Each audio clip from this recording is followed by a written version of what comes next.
Welcome to Desk of Ladyada. Hey everybody, and welcome to Desk of Ladyada. It's me, Lady Ada, with me, Mr. Lady Ada on camera control. Hello. Behind the camera, behind the mic. We got a triple decker for you tonight because I'm going to get you the INPI on top of Hacker Stacker. Hacker Stack and Desk of Ladyada, Great Search, and INPI. We're doubling the RAM with RAM Doubler and Stacker tonight.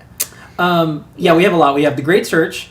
We've got INPI, and then we've got all the other stuff that we normally do on Desk of Ladyada. So let's kick it. Okay, so this weekend I put together the Cutie Pie gamer board that I showed off like a week ago. The PCBs came in, and because they were ordered like a week and a half ago, and I put them together, and it actually pretty much worked. There's a couple little bugs I want to fix, but one of the things I wanted to do is port a Nintendo emulator, the little game player, and so I actually looked around, and for the ESP32, the Odroid Go originally had a bunch of emulators on it, so I knew this was possible. And then even though the Odroid Go has been discontinued and like the official firmware is no longer developed, there's a third-party firmware called RetroGo that has been maintained by some other parties who then also use it for other ESP32 hardware.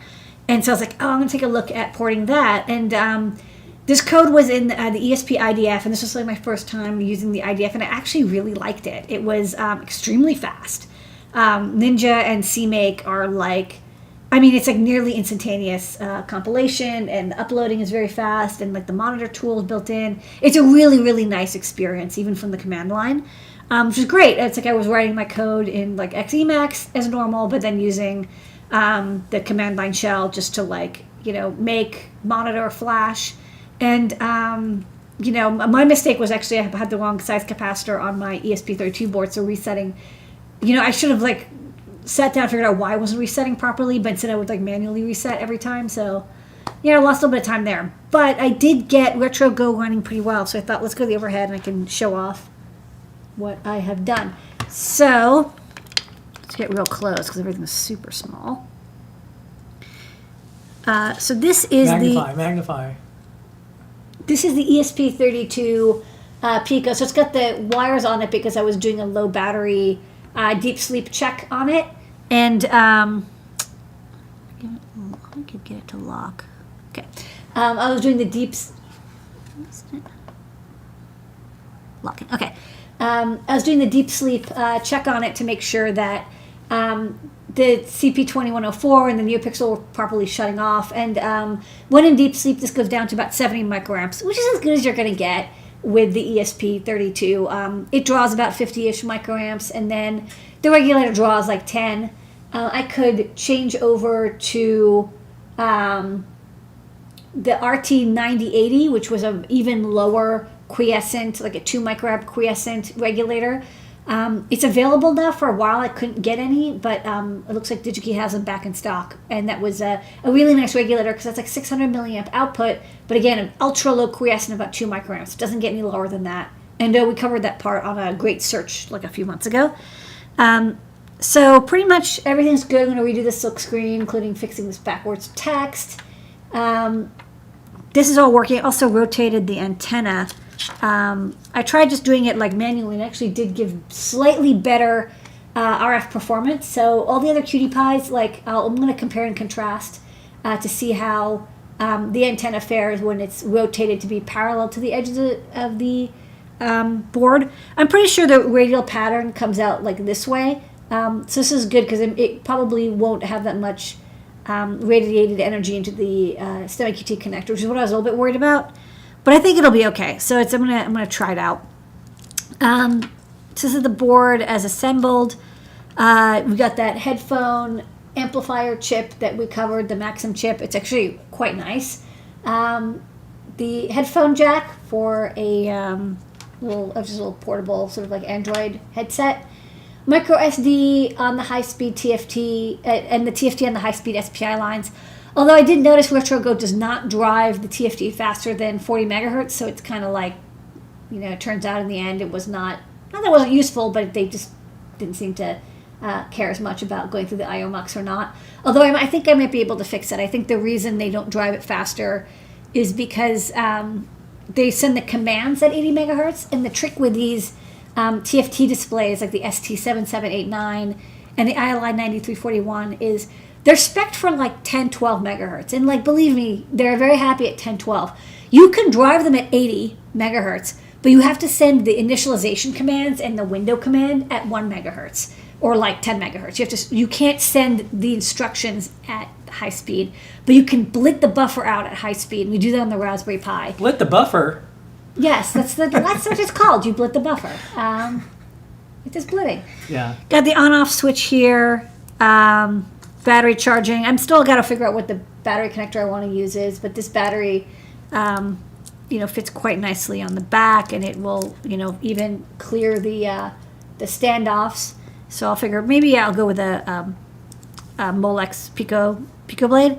And then the AW9523 GPIO expander, which is what I'm using to control like the TFT reset, the headphone enable, the card detect on the SD, the 10 GPIO pins, and the backlight control. Because again, with the QT Py, we don't have that many pins. So if I can, use as many of them, if a lot of them can be slow and going through the IO expander, that's even better. So it wasn't too bad. I just had to port I2C code for controlling the expander into ESP IDF, but there was a lot of example code out there, and pretty much got it working. The only bug I have in the design is the DAC was on A3, and it should have been on A0, and I revised it on the next version, so I have a little jumper because A3 isn't being used.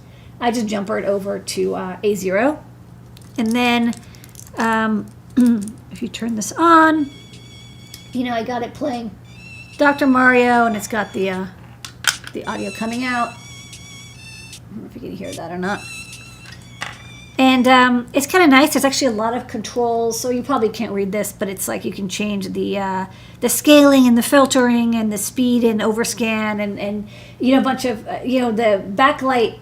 I haven't done the adjustable blacklight yet, but that's available. Volume control. Again, I don't know how much volume control you're going to get out of an 8-bit DAC, but I guess you could have it be a little bit quieter.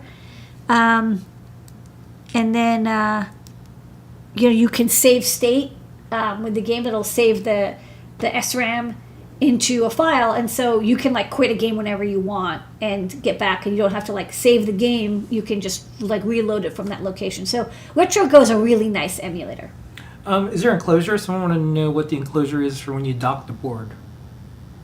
The enclosure, I don't know what they mean. Yeah. There's no. This is going to be there's going to be another PCB on the back, and that'll just be the enclosure with standoffs in between. There you go. So it's not meant to be believe me, if you want the real thing, go get a retro. Get an Odroid Go. I think they meant what is the QT Py plugged into. Oh, that's it's an accessory for the QT Py. Yeah, this is an accessory. We're calling them nuggets or BFFs. We don't know yet. Yeah, so this has the USB and the power supply. This this is the brains of the board, and this is a little shield basically. But the shield has we buttons. Call it Pinky, and we don't know yet. Yeah.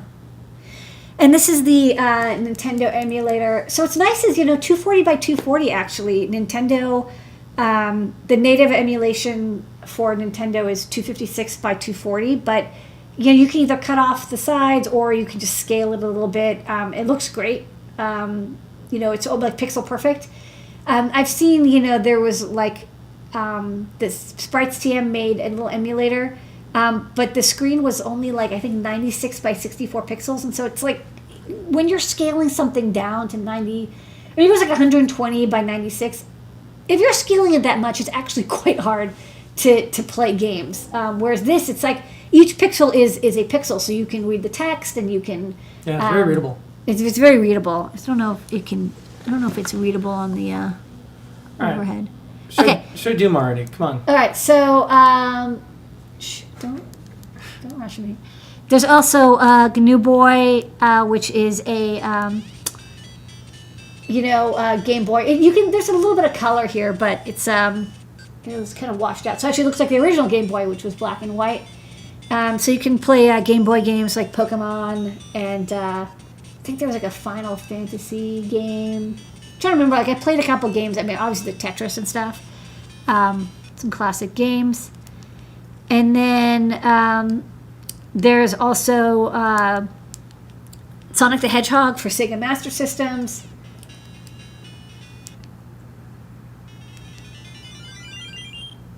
And that's that works great too. Although I was never into Sonic, so I'm not good at playing it. And then one of the cool things is that there's also ColecoVision. You just load ROMs on the micro SD card and you slot it in, and it just like shows up. It's a really like very, very polished emulator. There's also Doom. So PR Boom, which is a very minimal version of Doom, was ported to the ESP32, and what's really neat about how RetroGo is structured is like there was a little bit of a hump to get it like running, but once we got it running, all the emulators worked. Like once you get one emulator working, the rest of the emulators work because the input and the graphics and the sound all go like all that is shared in one file. No, it's 100%. Which is another thing that's kind of neat is it doesn't pause nicely, but you can see the speed. It can run. This is running at 106%, so it can emulate Nintendo, Sega Master System, Game Boy, Game Boy Color, and Doom at 100%, and it's using one core is using the input and maybe even graphics output, and the other one is doing the emulation. So it's really nice when you have an ESP32, which the Pico is underneath, dual core 240 megahertz, even though it's got PS RAM, which is a little bit slower. It still has a lot of RAM internally. It has like 500K internal SRAM. And we're not using Wi-Fi here, so of course you get to use all of that. And then a ton of flash, and that's how you can have all these emulators loaded in. So yeah, that's it. So I got this working. So this is just my first prototype. So there's a little bit more that I want to do. First off, I wasn't sure that the screen would look good enough. I was a little worried, which is why you see there's a large outline here. I was thinking of going with a 1.69 inch screen, which is 240 by 280 in case it didn't look good. But this looks great. So I think I'm going to actually stick with the small little screen. I think it's the smallest, like near pixel perfect or pixel perfect emulator. Again, you can make it smaller, but it's not going to be playable. Whereas it's actually, you could actually play the games and read the text and this is cool. I'm not good at. I'll say I'm not good at Doom, and I'm definitely not good at Doom while looking at a screen that's looking at a screen. But you can play it, and as people add more to RetroGo, which is kind of like the nicest emulator out there. Also, it could be interesting to see if the S3 gets ported over to run RetroGo. It doesn't have the DACs, but I2S probably would be just as fast. That could be kind of nice because then you don't even need the CP2104. You can make an even smaller Doom player. Okay, let's do a question and then we'll get to the great search and then we'll do INPI. How's the TFT wired up on the board? Parallel with slow GPIO handled by the GPIO expander? No, the TFT, even though it has 8-bit TFT support, we're not using it. We're using SPI because honestly, first off, it has to. The pins are only brought out here. You only get like 11 GPIO pins, and it's shared with the SD card. But honestly, almost every emulator board uses SPI. You can DMA. You can DMA to SPI a lot to these screens through SPI a lot easier than 8-bit because with 8-bit. You put the 8 bits on and then you have to like toggle the right latch. And that usually is not as easy to DMA as just pulsing pixels out on SPI, right? Because the SPI data is just, you're just pushing out all the pixels, 240 by 240 or so, times 2 per pixel, whatever, the 115K, all out at once. There's a frame buffer inside and it just like shoves out the pixels in one DMA transfer. If you try to do a DMA transfer, there are some boards that have DMA support for 8-bit, 6800 or 8080, but they're rarer. It's usually a weird thing, and you have to do like a waveform generation, and it's like freaky because you don't just have to push out the pixels in parallel, you also have to toggle that right latch. And so for that reason, the benefits that you get are usually not worth it. You can, if you can DMA out the pixels, it doesn't matter how long it takes because you write out the buffer and then you calculate your next buffer while that's pulsing out. So especially if you have enough RAM, which this chip does to have two buffers. One's written, one's being calculated. Then you're good to go. And I think on the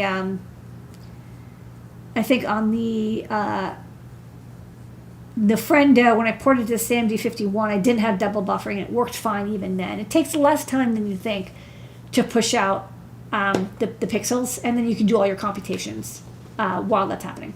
Okay. Let's jump right into the great search, okay? Okay, great. Where in the world is that part I need? The Great Search with DigiKey.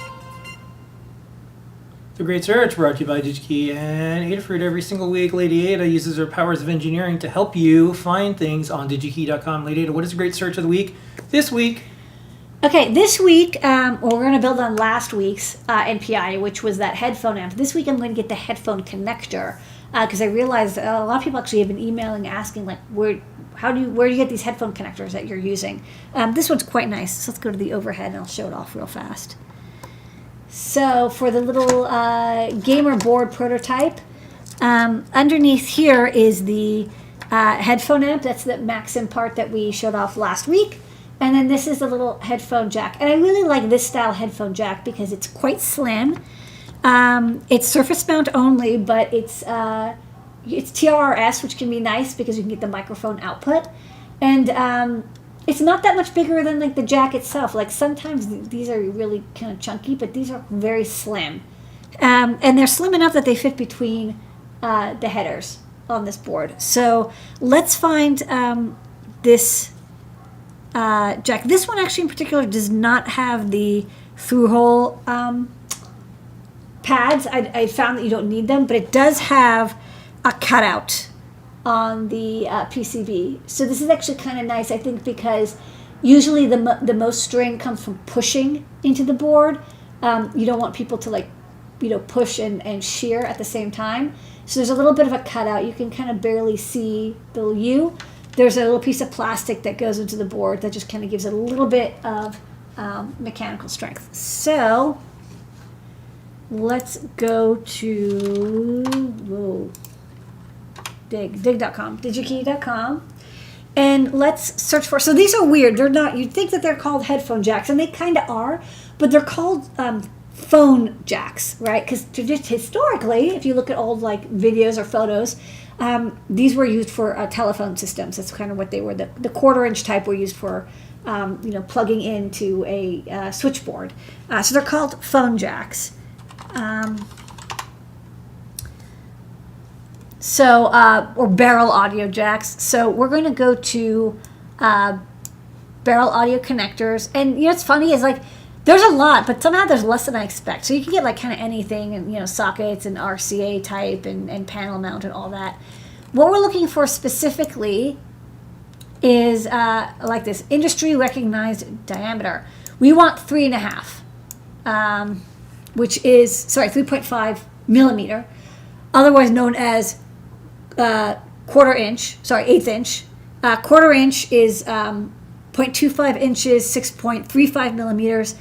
Eighth inch is not actually eighth inch, it's 0.14. So it's a nominal, right? One thing you learn as an engineer is everything's exact until it's nominal.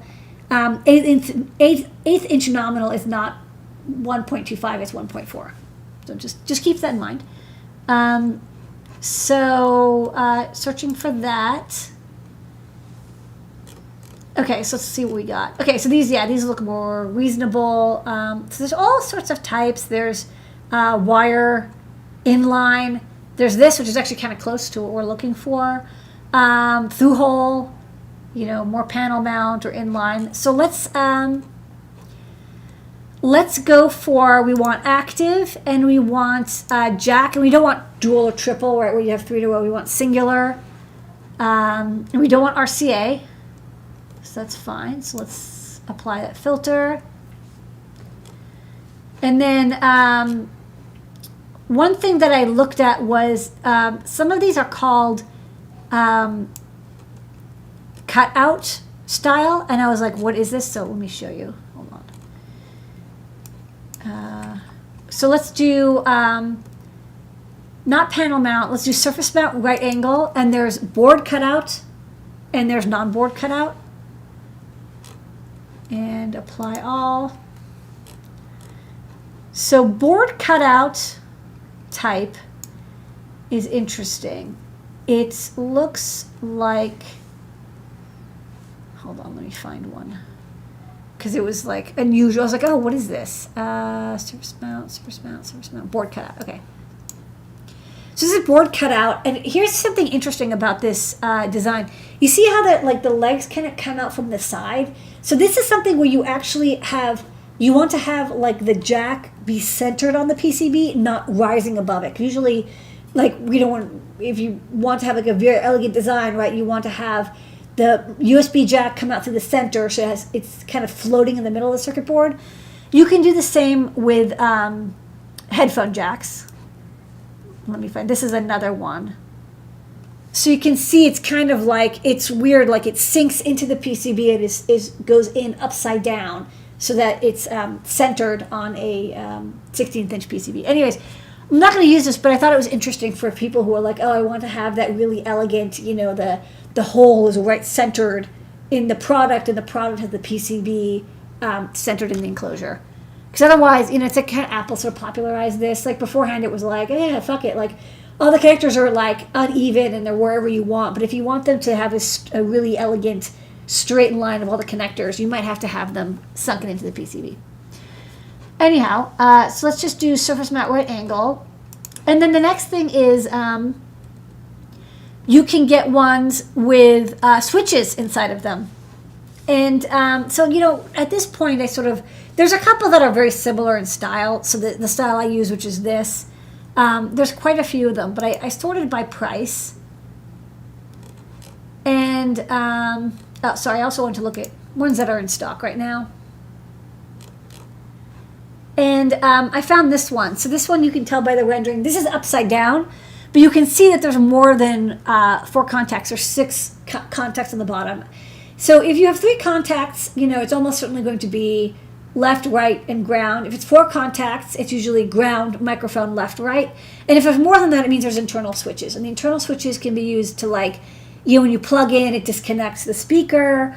Or you can use it with a very light pull down to indicate whether, you know, something has been plugged in, to either turn it on or to, you know, enable audio output at all. Like, there's no point in turning on the audio subsystem, maybe if the headphone isn't plugged in.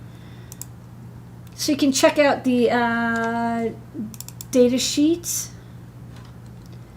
And yeah, it has a bunch of contacts, and so this is what it looks like. So, you know, normally you plugged in and you get ground, mic, left and right.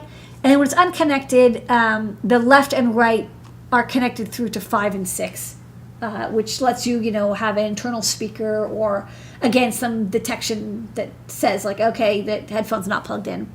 You know, it would be really great if headphones had, like, a separate switch that was not routed, like it wasn't going through the audio line, like line path. But I actually, you know, once I found a jack that did that, but since then I always find it this way. So even though this doesn't seem like it could be used to detect a headphone, like it looks like it's only good for switching the audio line through speakers or not, you can use it for detection of whether a speaker is plugged in or a headphone is plugged in. And in fact, the headphone amplifier we talked about last week does have in the app notes section a circuit to show how to disable the headphone amplifier when these switches are opened. So that said, it's a very cute headphone jack. It's got the mounting holes, so it's kind of nice. I don't know if you need a board cutout. Oh yeah, you do. You can kind of see it goes a little bit underneath. So, you know, either you have it up against the edge of the board or you do a little bit of a cutout if you don't want it to be sticking out past. And it's very affordable. It's like 88 cents for singles, you know, 55 cents in a reel. And I like it's gold plated and it's from Tinsility. So this is my pick for the Great Search. And that's a great search. Where in the world is that part I need? The Great Search with DigiKey.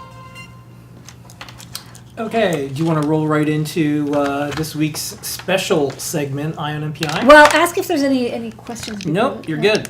Okay, great. Yeah, let's do it. Let's roll right in. Okay, for those Okay. who don't know, is during the week, Ask an Engineer, we do Ion MPI, but package was delayed. We get super busy. Everything happened, but we said, oh, well, we have these other shows, so we can just add it to this Just one. check it on here. So what we do is we find this incredibly new product at DigiKey, and Ladyada talks about it. So here we go, and we have a theme song, just like the other one. On MPI.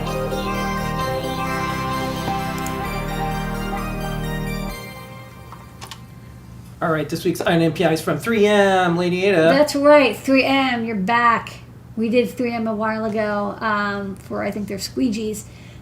This week we're doing the Ion MPI and 3M because DigiKey on digikey.com/new, which is where they put all their MPIs. So do visit /new every once in a while. You'll get some heads up on upcoming sensors and chips.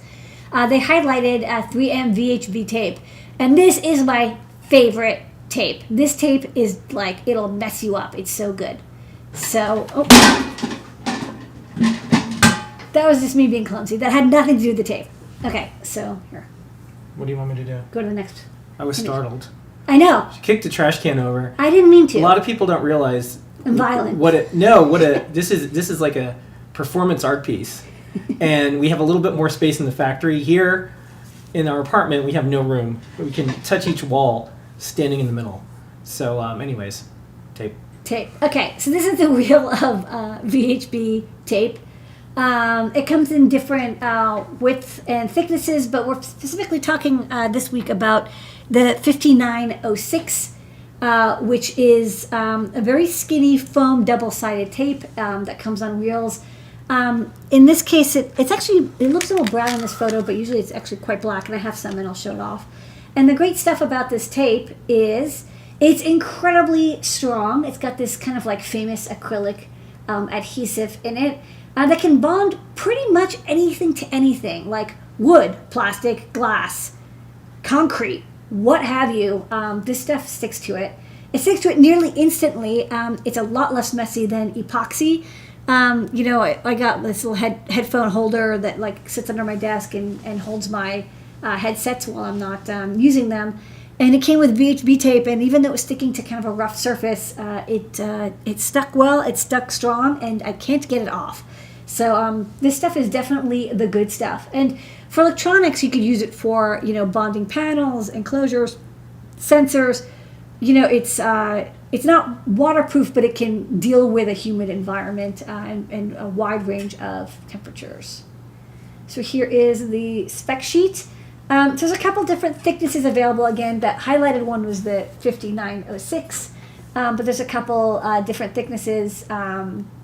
It pretty much bonds instantly, but after 72 hours, you'll get like the kind of the best bonding. I think this has the panel, the peel adhesion, and the static shear. I think in another page I have the pull force required to delaminate it. It's like strong. I mean, it's like tens of pounds of force are needed. So this stuff is definitely quite powerful. It's used often. Kind of like looking into it. It's used often for bonding TFT panels to bezels and PCBs to enclosures. And here are some of the use cases. So they actually have a really cool video, which we're not going to show here, but if you search for 3M VHB scooter, they put together like an entire scooter, like a human is on it and rolling around, with like no screws or bolts, only VHB tape. And it worked, and like it was totally fine for a good demo. an adult human to roll around. And it doesn't have that many views. It's a very cool video. So I do recommend checking it out. I think I sent it to you, Phil. Maybe we'll post it up later when we put this on the blog. Yeah. There are spec sheets for the 3M VHB tape. Again, there's like a lot of variations of this tape. So while we're featuring the 5906, there's other thicknesses, width, and stuff. And another thing is DigiKey has these in sheets. So when you look, the sheets are going to be expensive because they're going to be like 5 feet by like 20 feet or something. on massive sheets that can be die cut. But you can also get them in spools, which is what we did and what we recommend. So it comes in. Available on DigiKey. It's on DigiKey. You can get for, I think, like $13, you can get 1/2 inch by 5 yards. And then I think for $20, you can get 1 inch by 5 yards. So I actually got one of each. They're inexpensive enough that you can like pick it up without worry, have it in your toolbox, and then, you know, usually if you're using foam tape or double-sided tape, it's like it's removable. If you need something that's not going to be removable, like something that's really like it's stuck and it's going to stay stuck for decades, then this is definitely going to do a better job than like your everyday electrical tape, Scotch tape, masking tape, whatever. And I can even show a quick demo on the overhead. Sounds good. So I've got the overhead here. Okay, so this is the VHB tape. Focus in on that a little bit. Yes. Okay, and I've got my scissors. So it comes, so of course it's so strong, you can't, it's not like, you know, double-sided Scotch tape where you can like peel it off and it's like, yes, it's stuck to itself, but it's removable. If once it sticks to itself, you can't remove it. So it's got a plastic dividing. It's like the one plastic it doesn't stick to. Like that's the thing. They're right? the cure and the disease. When you design something that sticks to anything, if you want to package it, you have to find the one thing it doesn't stick to so you can It's like package the it. super glue company has a thing that makes it so it doesn't stick to other things. They know it. Yeah. So just for a demo, I want to show. I have these 2 scrap PCBs. So you would. Make sure you lock the focus in on a little bit better. Yeah, sorry. Going up and down. on there. I know. Hold on. Is this okay? All right, so I cut off a piece of the tape and the backing. So if I adhere this here, and you can see that, right? Yeah. Put your finger in, and then you can peel this off, and then so I can like kind of sort of remove it. I'm going to put this crossways, and then again, 72 hours is like how long it takes for it to like really bond, but Wow. this is here. You try it, and you're a guy. You're strong. All right. That might have hurt me. You're a monster. So it is possible. Also, of course, if you clean it, but you have to be able to like wedge it from the side to be able to get enough. I'm also cranked out on gear. He's also cranked. Anyways, he's not extremely strong. And then like if you didn't go from an angle, if you actually tried to pull it flat, it's really stuck. So for like displays and stuff, or for any kind of electronics where you just have to make sure that it doesn't vibrate loose, and it's got a little bit of the foam is a little thick, so there's a little bit of give, which is also kind of nice. Like it's stuck together, but it's not like hard stuck together. Like there's a little bit of flexibility, so if it gets a shock force, it's not going to like fly apart. This is some of the things about epoxy that drives me a little crazy. Is some epoxies are so hard that if you give it a kick in just the right location, it'll snap open. Whereas this adhesive on the foam backing is just soft enough that I think it has a little bit of give. It'll stay stuck even if it's like shaken or twisted or lifted and dropped. So yes, I usually have to test stuff that's like unbreakable or like whatever. What I like about this is this was hard to get apart. It hurt my hand, but... Is your hand okay? Yeah, it's fine. But it did give, which I like because in the past, sometimes I break the thing instead. Yeah. So this could hold anything. But it does, you do make it an easy piece with it and you make a compromise at some point. And it will... You can remove it eventually. Yeah, that was hard though. You just have to put 100 pounds of force per square inch, right? Yeah. So it's a lot of... it's a lot of effort, but you can remove it, but it's not going to move by accident. You have to try. What I should say is it's purposeful removable. Purposefully. Okay. You have to have a lot of willpower. Okay. And the VHB stands for very high bond, I think. So there you go, right? That's what it is. All right. I think it's very heckin' cool. And with that, is that MPI? R on MPI.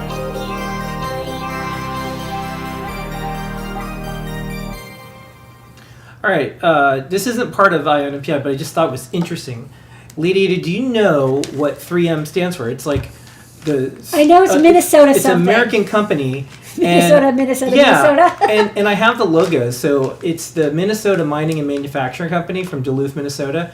And then you can see the other logos from 1942, 1944, I like that 1961 logo. Look at that. That's a nice, like, they just... And then I also like the 1906 and the 1942. They make everything. And the 1942, it's very hand-drawn looking. Yeah. It's somebody... This is cool. The 61 is very 1944 is weird, though. It's like, I don't know, World War II really messed us up. Yeah. That, the current one looks good, too. I mean, Yeah. I think that it's, look, it's a very modern company. They make a lot of different stuff. If you're a chemist, you definitely get a job at 3M. And Anyways, they're kind of I just thought that was well-loved, cool. right? Yeah, I thought it was cool. Yeah. Okay, well, that's our show for tonight. We went a little long tonight. Thanks for sticking around, everybody. Extra We'll see everybody. Let's see, on Tuesday we have JP's product pick. Yes. And that's a live show from the product page. Wednesday we have 3D Hangouts with Noah and Pedro. And then we have Show and Tell and Ask an Engineer. Thursday we have JP's Workshop. And then Friday we have Scott's Deep Dive. Tomorrow, I'll be posting up a couple short videos of this handheld playing Doom and more. Look how tiny this is. I loosened that up for you. And then I kind of want to do little like feats of strength. yeah, and then Yeah. we're also gonna have a bunch of other bits and videos and more. Yeah. All right, well that's everything tonight. Thank you everyone for joining us. You make our Sunday nights exciting and interesting, and get us inspired for the week ahead. We have a bunch of cool stuff in store, and thank you everyone not only for being part of this show, but when we're not broadcasting, I see y'all in the chat, and you're always really nice to each other. And Thanks for being I see you nice. online, and you always help one another. And it's so much different than a lot of that's going on out there right now. And just thanks for making our little corner of the internet together just a little bit better. And it's very much appreciated. Okay, everybody. Thanks, we'll talk to you later. everybody. Bye bye.